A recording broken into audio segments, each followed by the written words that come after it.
Welcome to our presentation tonight titled Understanding FAFSA and College Financial Aid. I'm Eva Liu, a reference librarian here at the library. This is part of our Money Matters series here at the Champaign Public Library. Thank you for joining us tonight. I would like to introduce our presenter for the evening, Megan Hanson and Sydni Wendling. They both work for the Illinois Student Assistance Commission. So I'll let them introduce themselves. Thank you. Thank you. Hi, so my name's Megan. This is Sydney. We work for ISAC. We'll tell you a little bit about what ISAC is.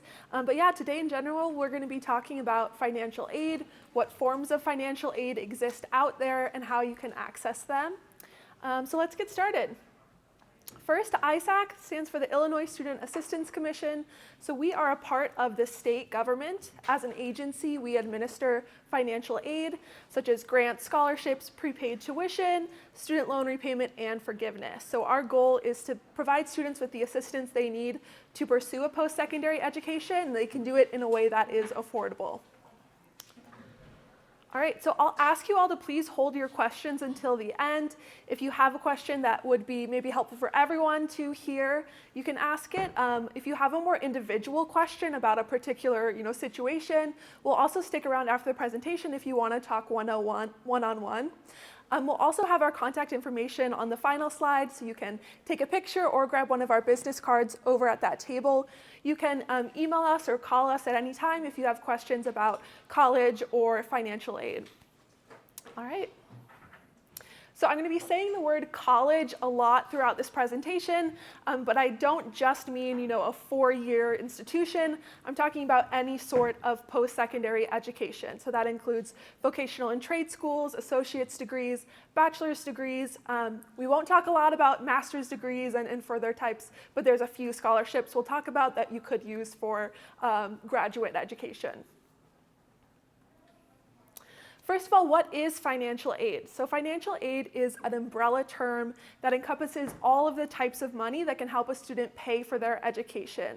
So it's not just student loans, right? It's also scholarships and grants. We like to break it down into three categories. So aid that is given, borrowed, or earned. The aim of financial aid is to cover the gap between what your family can afford to pay and the cost of college. Another important term to know about is called the cost of attendance. So this is an estimate that all institutions have to create that incorporates all of the expenses that the average student would incur by attending that program in that community. So it takes into account those direct expenses, such as tuition and fees, and if the student is living on campus, the cost of housing and food, as well as indirect costs, such as books and supplies, transportation, and other miscellaneous things like shampoo and clothes and everything else. So the cost of attendance is this estimate that financial aid departments are looking at when they're looking at your estimate of what your family can afford to contribute to your education. Whatever is left over that you can't cover yourselves, that's what they're trying to find in financial aid for you. So when we talk about demonstrated financial need, it'll be the cost of attendance minus the estimate of what your family can afford to pay, and that leftover is your student's financial need. Getting into the types of financial aid, so one is gift aid. We call it gift aid because it is totally free. You don't have to pay for a gift, right? So grants and scholarships fit into this category.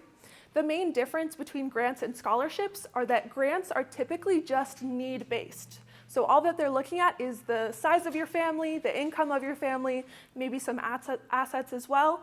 Whereas scholarships usually incorporate some sort of merit. So they might be looking at a student's academic merit, maybe they're athletic or artistic. Some scholarships do have some component of need in there as well, but not all do. Then we have self-help aid. This is a little bit different from gift aid because there's a few more strings attached. So loans fit into this category. Of course, student loans are money that you pay for your education with the promise that you'll repay that money along with interest. And then work study is a program where you can get a job on campus and use your wages to go towards your education. And we'll talk more about federal work study. So the largest source of financial aid in the US is going to be the federal government. That goes through the US Department of Education. And then here in the state of Illinois, ISAC is the organization that administers all of our state scholarships and grants. Then colleges and universities themselves have what we would call institutional aid, so their own scholarships and grants that they award to students.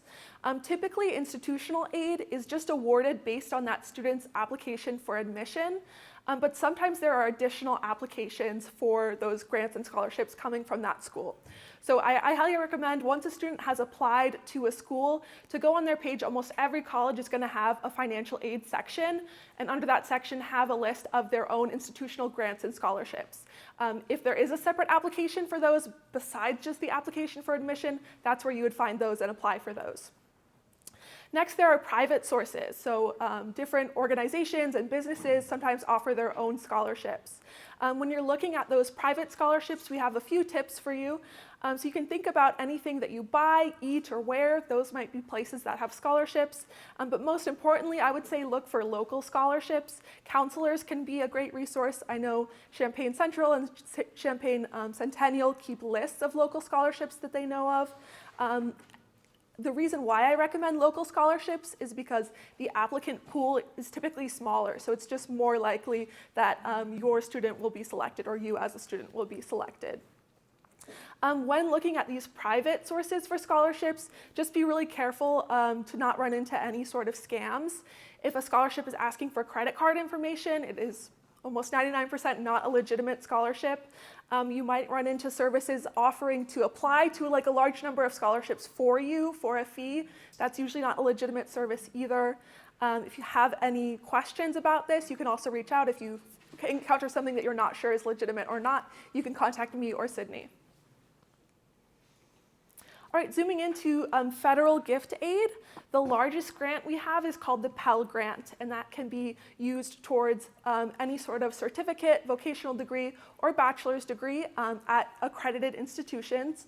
It is need-based, so your GPA, your test scores do not matter. It's purely given to you based on the size of your family, the income of your family, and the assets of your family. How you receive the Pell Grant is just by completing the FAFSA. So we're going to talk about the FAFSA a lot today. The FAFSA stands for the Free Application for Federal Student Aid. So mostly seniors would complete this. If you're currently a senior, or you have a student who's a senior, the application is currently open. So you could go home and complete it today if you wanted to. It can award up to almost $7,400, and the amount you receive is based on the family's financial need. There's another federal gift grant called FSEOG. You're also automatically considered for this when you complete the FAFSA, and it is given to students with especially high need. Now we'll talk about federal self-help aid, so federal loans and federal work study. So federal work study is essentially a program where the federal government gives extra funds to schools so they can have more jobs available on their campuses. So once you receive financial aid offers from the schools that a student has been accepted for, you might see federal work study listed on there. Not every student qualifies for it because it is need-based, but just know if it is on there, it's not money guaranteed to that student, right? They still have to find the job, get hired, and work however many hours in order to receive that money. And that money does go straight into their pocket. If they want to contribute it towards tuition and direct costs, they can, or they can just use it towards their living expenses. Next, there are two types of direct student loans, subsidized and unsubsidized. So a freshman in college, the maximum they can take out in federal student loans is $5,500. The proportion of that is subsidized versus unsubsidized just depends on the student's financial need. The difference between subsidized and unsubsidized is that subsidized is a little bit better because it is an interest-free loan while that student is still in school. Whereas with unsubsidized, interest does start to accrue right away when that student receives the loan. I will also note that there is a grace period with these loans. So after graduation, students have 6 months where they're not required to start repaying that loan. Also within that grace period for subsidized loans, interest is still not accruing. It's just after that grace period when interest starts to kick in. There is one more type of loan called a Parent Plus loan. So this is a federal loan that a parent can take out for their child's education. This is different than the direct subsidized and unsubsidized because the parent, if they decide to take it out, is the one responsible for paying it rather than the student. Sometimes I run into people that have a misconception that you can transfer Parent Plus loans to the student and then it's the student's responsibility, but no, this is not possible. So it's the parent's responsibility for this type of loan. All right, there are private loan options as well. So if you are kind of comparing different loan options, here are some important things to take into account. The interest rate, compare the interest rate of those private options to federal to kind of figure out what is going to be the more affordable option. And also know if the private loan option has a variable or a fixed interest rate. So federal loans always have a fixed interest rate. So for the entire life of the loan, that interest rate stays the same. Whereas some private options have a variable interest rate. So that interest rate may increase and become more expensive to repay. You should also understand what repayment looks like for your loan options and if they have a grace period. So federal loans have a 6-month grace period. Private loans vary. Some have a grace period, some don't. Some require repayment right away, some not till after graduation. So just make sure you understand what that looks like and what your repayment will be. So make sure that that's something that you expect the student to be able to afford after they graduate. Now we're going to talk about grants and scholarships that are specific to the state of Illinois. The biggest one is going to be the MAP grant or the Monetary Award Program. This one is need-based, so you are automatically considered for this. When you complete the FAFSA, there's no separate application for the MAP grant, and that can award up to $8,400. I will state one more time, this is just an Illinois grant, right? So if you decide to go out of state, you can't access the MAP grant, but you could still access that Pell Grant since it is federal. Next, we have two related to military service, the Illinois Veteran Grant and the Illinois National Guard Grant. Both of these cover tuition and fees. And then we have the grant for dependents of police, fire, and correctional officers. So these are for the dependents of those that have passed away in these professions. Now we have a few scholarships and grants related to teaching, so students that are going to be studying to get a teaching license and go into teaching. We have the Teach Grant, which is federal. You can use it throughout the country. That can award up to $3,772. Then we have one from, the rest of these are from Illinois. And we have the MTI Scholarship, which is the Minority Teachers of Illinois Scholarship. That can award up to $7,500, and that is for applicants of minority ethnicity. We have Illinois SETTW. This is specifically for those that are going into the field of special education. This can be used at any of the 12 public universities in Illinois that offer a program specifically in special education, and this completely waives tuition. Then we have EC-ACE. This is specifically for those that are already in the early childhood field and want to receive a teaching license. So just as a recap, those big grants that we talked about that you are considered for when you apply for the FAFSA are the Illinois MAP grant and the federal Pell Grant. Both of these are need-based, so the amount you receive is based on your family's income. So a student with high need could receive the maximum of both of these, and this is for one academic year, and that could be up to almost $16,000.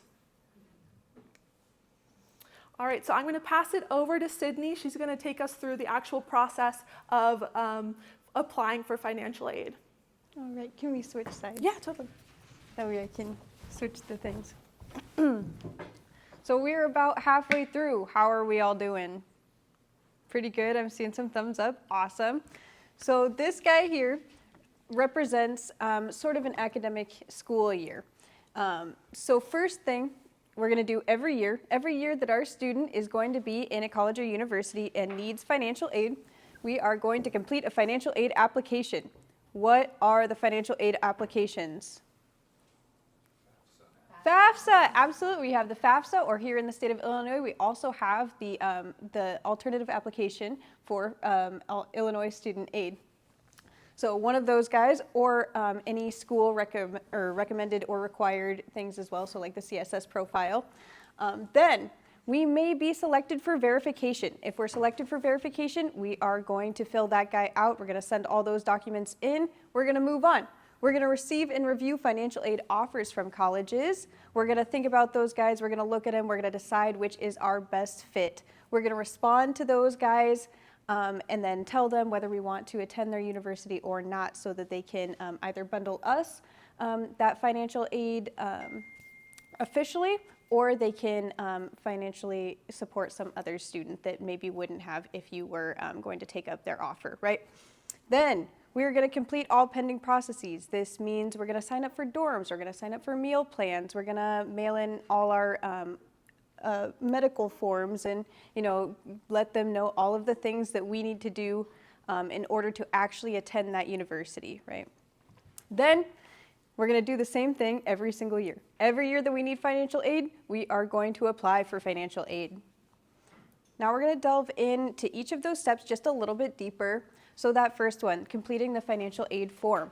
So we already talked about the FAFSA. That stands for Free Application for Federal Student Aid. This guy is free. If you are ever online or something and you're trying to fill it out and they're asking you for your credit card information, or they're saying, with a fee, you will make 100% Pell this year, right? That is a scam. We're going to get off that website.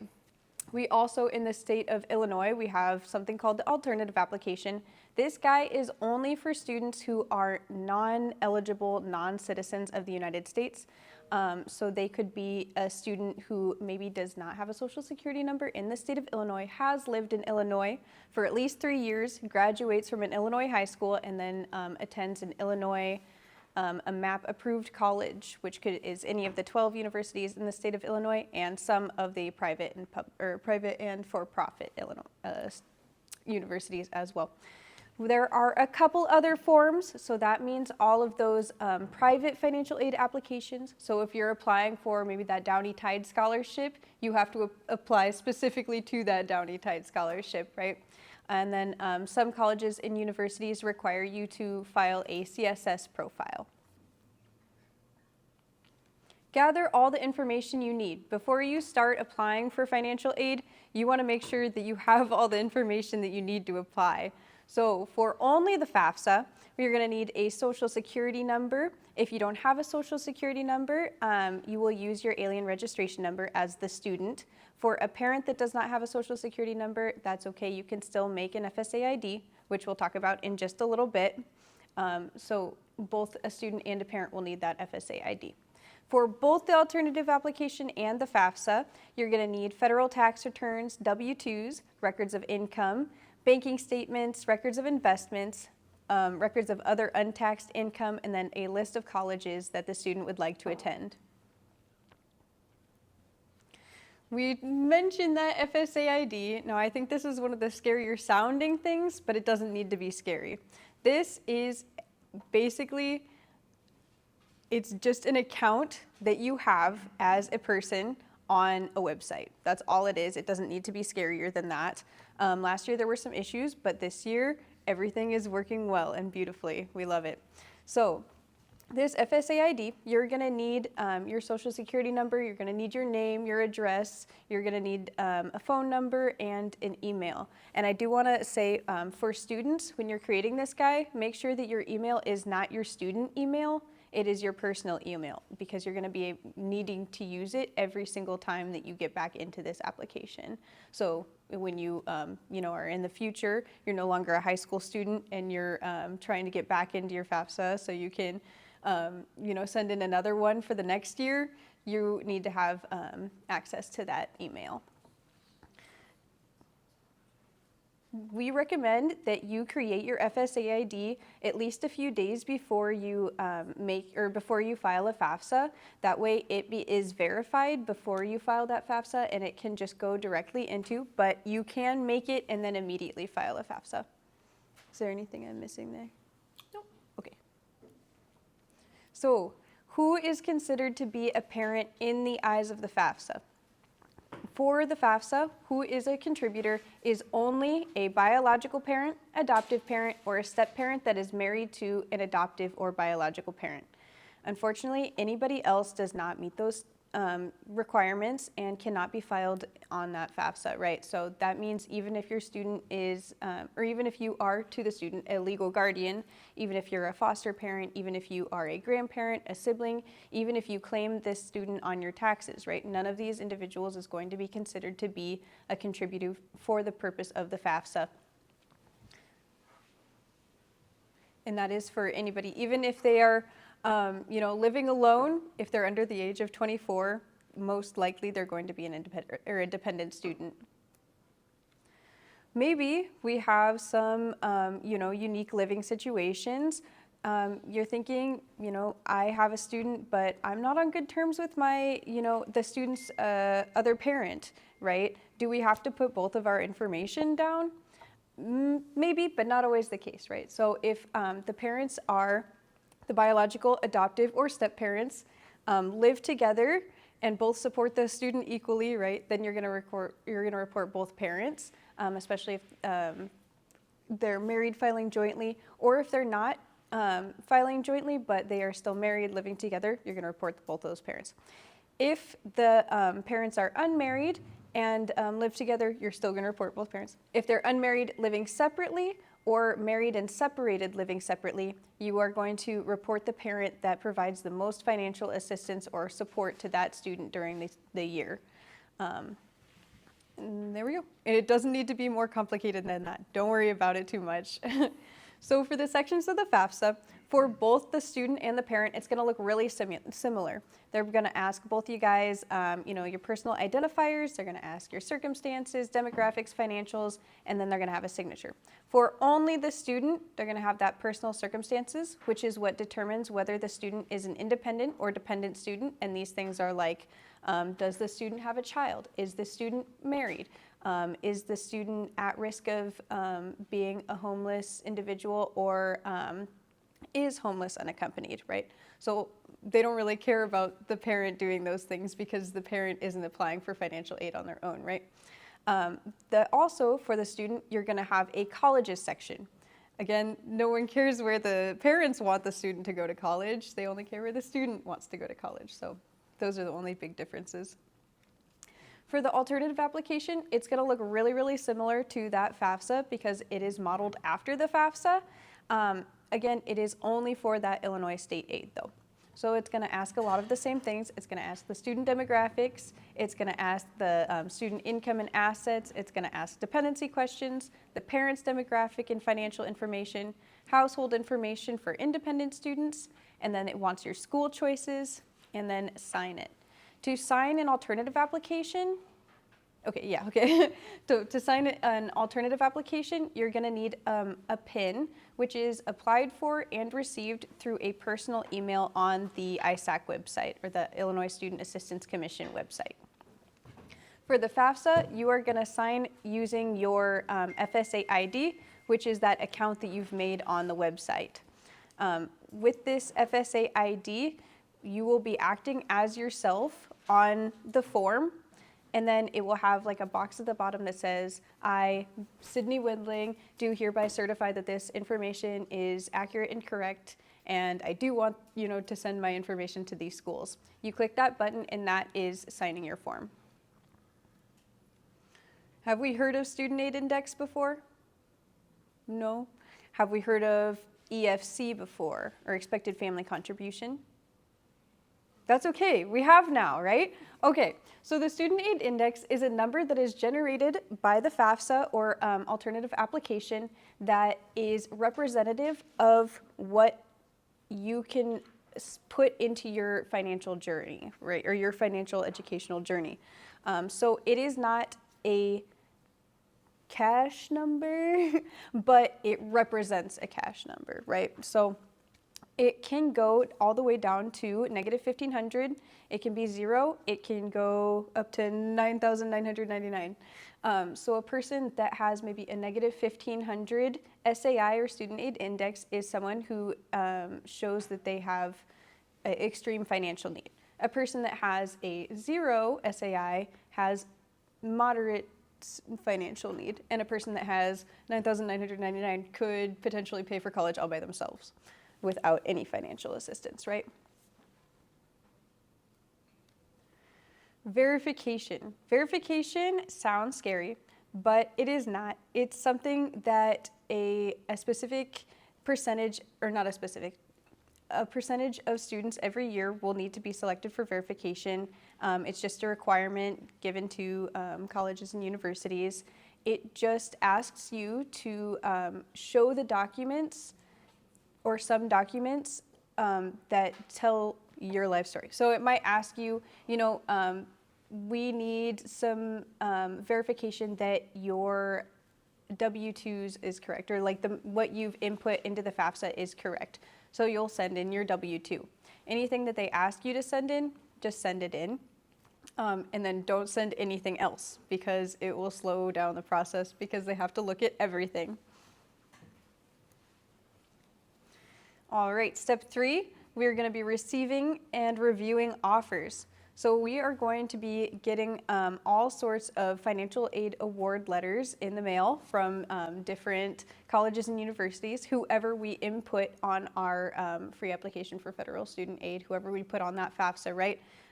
They receive your financial information and then they make decisions based on that and send your eligibility to you, so you know what they are prepared to offer you.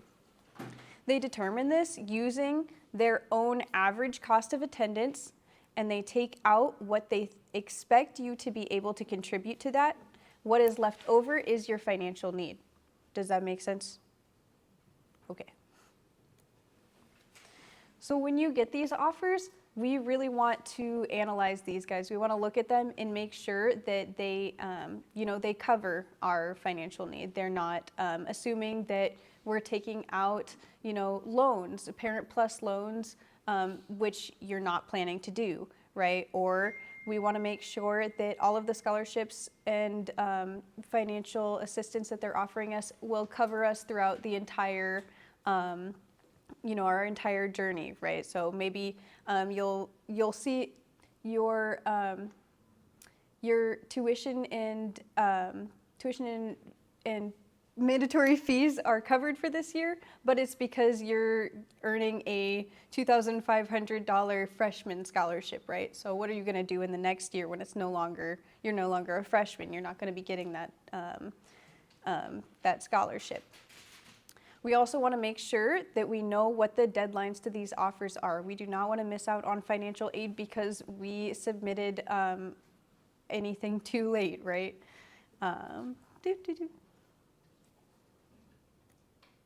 Oh yeah, we also want to make sure that the financial aid that they are offering us, we know what conditions must be met in order to receive that financial aid. Like Megan was talking about the federal work study earlier, they might have federal work study on your financial aid award letter, but that's not something that they just give to you. You have to go out and apply for a job and then show up to that job and work it, right? It's not just money that you get for free. You have to work for it.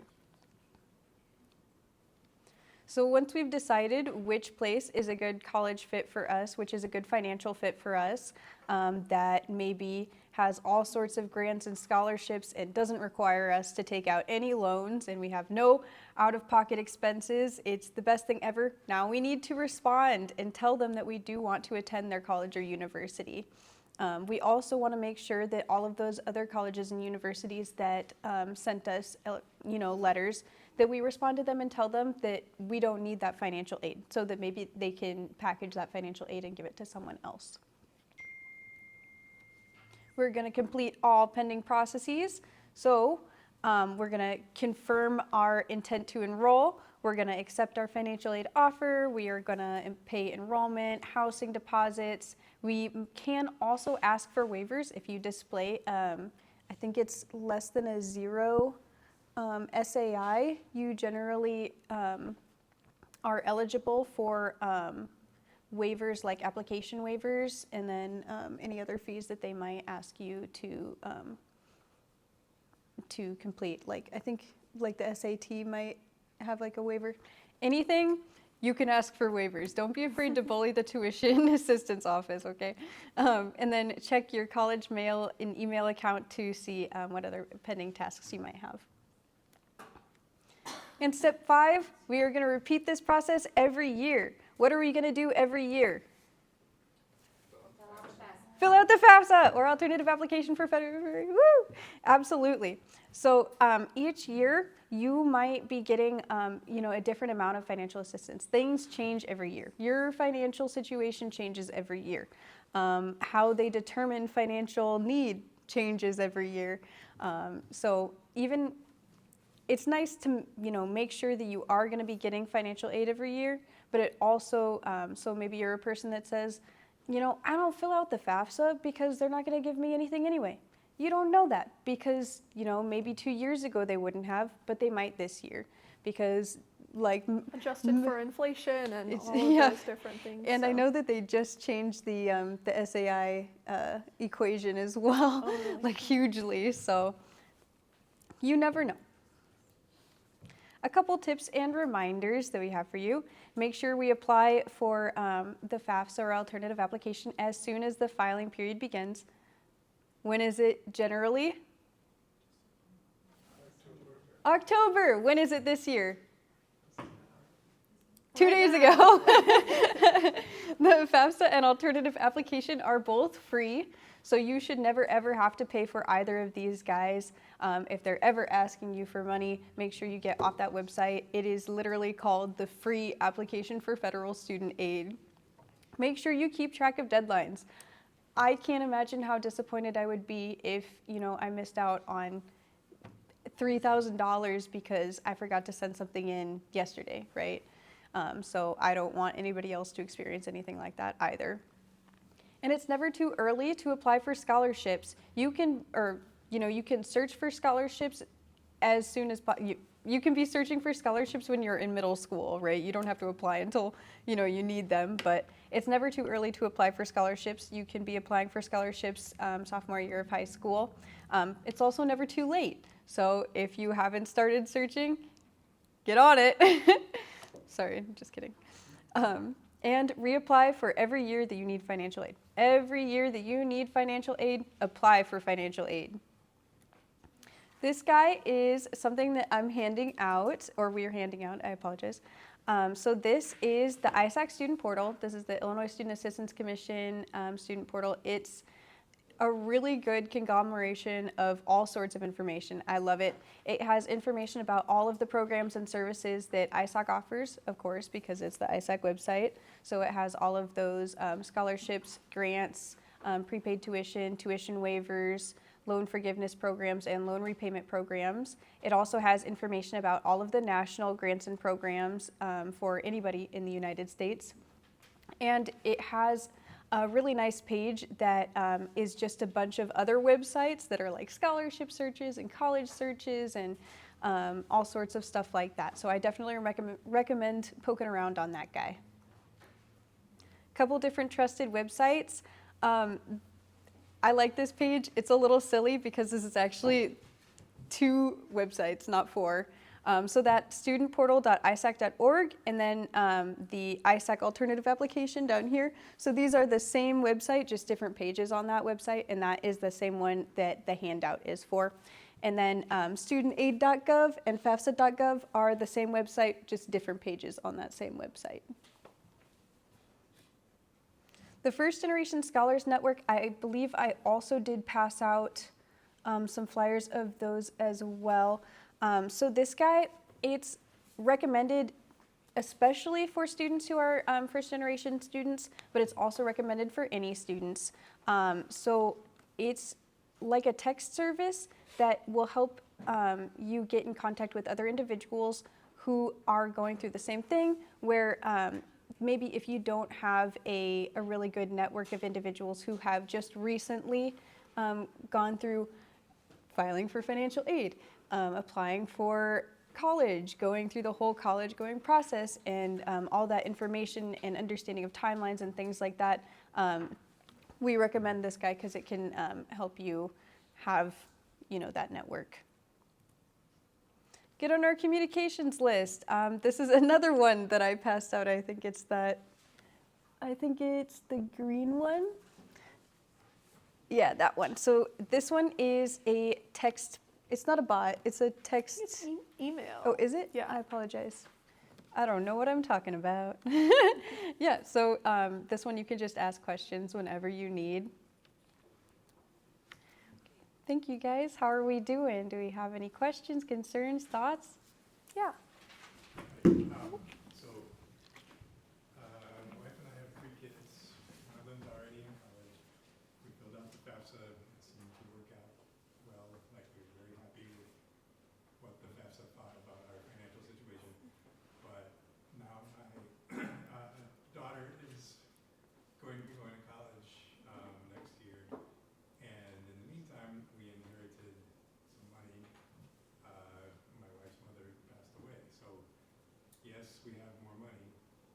Yes, the FAFSA is going to look different, but we're just like, it seems like it would be a shame if that money that we inherited immediately then goes to wherever she goes to college, right? I mean, I'm not trying to like, you know, I mean, the FAFSA will say what it says, but do you have any advice? Like, I'm sure people are in this situation where their financial situation suddenly looks better, and yet does that, I mean, you don't want to say, okay, great, I have this money, oh, now I have to pay it all to my daughter's college, you know? Yeah, I would say with that situation, you probably will see a change in the amount of Pell Grant your children receive, but it's not like the equation like they expect you to contribute 100% of your assets towards your child's education. They actually evaluate the student's assets, a higher percentage of the student's assets than the parents. So I guess I would say, and I would give this advice to everyone, the FAFSA asks for the balance of your checking, savings, accounts, cash you have on hand, and that needs to be accurate to the day that you submit the FAFSA. So if you have a big purchase or like a mortgage payment, do that first and then file the FAFSA, right? So that's probably would only make a small difference, but that's one thing to think about. I also, this is really sneaky, so just so you, so if you have a retirement account, you do not have to report a retirement account. So if you are planning at all to open one using that money, I would recommend doing that first, because then you don't have to report that, and that doesn't count against your students' financial support at all. Yeah, that's a good idea as well. Was there any other part of your question that we didn't answer? No, that's helpful. I mean, like, I guess I'm just not sure what you have to report as an asset and what you don't, but you gave me some suggestions there. Yeah, so I would say for assets, they're going to ask for that. So one question is about the balance of your checking, savings, and cash you have on hand. They'll also ask about investments, but that doesn't. What doesn't count are going to be retirement accounts. Don't count towards that. Also, property that you live on and the house that you live in isn't assessed as an asset either. It's just going to be any like investment accounts that you have. If you own a business or if you own property that you don't live on, that's going to be assessed as well. If you have like money market accounts, I have a whole list. So if you have specific questions about certain types of investments, I can double check it. Yeah. Yeah. Oh, different question. I saw that about the FSA ID. It said students and parents both need one. Is that, Yes. so if I think I might have one set up from when I went to school, would I just use the same one? Yes. And then do both parent, like mom and dad, So- both need their own FSA ID, or just one parent? I think there's only one situation in which both parents need to have it, and I think that's, correct me if I'm wrong here, and it's when both parents live together, and so you'll need to report both parents on the FAFSA, but they don't file taxes, Jointly. married filing jointly, because then you have to input both of their financial information separately. Oh, okay. Does that make sense? Yep. So Does for that help? married parents, just one FSA ID, and then you might still be in their system if you applied for the FAFSA like 15 years ago or further back. Then you might not be in their system. You'll just create a new account. But yeah, they have quite a few ways to recover accounts, like email, phone number, security questions. Worst case scenario, you can use your photo ID to recover it as well. Yeah. Any other questions? Does the student need to know all of the colleges that they're they're going to apply to in advance? Or No. that So you can add to? yes. When you first file the FAFSA, you can put up to 20 colleges in there. So if you are a total overachiever, you're like, oh my gosh, I want to put all 20 colleges in there, and you just list out maybe all the colleges in Illinois, right? But you only have 20. You can send it in, and after a month, you can go back into that that application and change it so you can add more colleges at that time.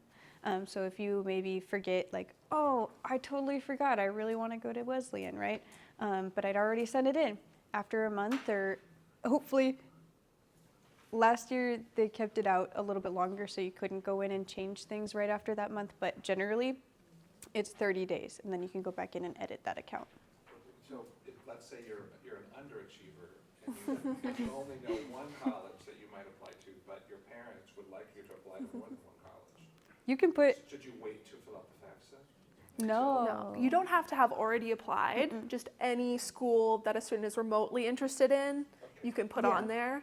And then if there's any ones after you've submitted the FAFSA, you can submit a correction and just add more schools. Okay, so even if the underachieving child does not apply to the school, No, you That's don't have, totally fine. yeah. So the FAFSA, when you input that college in there, you're really not saying anything. You're just sending your financial information. So it's not, a verification that, yes, I'm planning to go to this college. It's not. So I'm terrible because when I'm working with students and they're filing a FAFSA and they're like sitting there and they put in like just Parkland, I'm like, why don't you put in Savor? Why don't we put in like DAC? Why don't we put in UIUC? Why don't we put in Illinois State? So you can put in as many as you want. It doesn't count against you. It doesn't, yeah, thank you. absolutely. Uh-huh. So, the University of Illinois, Urbana-Champaign, like if you're earning 75K or below, they are doing the free tuition. So does, if a student applies for FAFSA and also that, like will they still get FAFSA? Yeah, so even if they get like Illinois Promise, they can still totally use a Pell Grant and a MAP grant. Because MAP you can use for housing, right?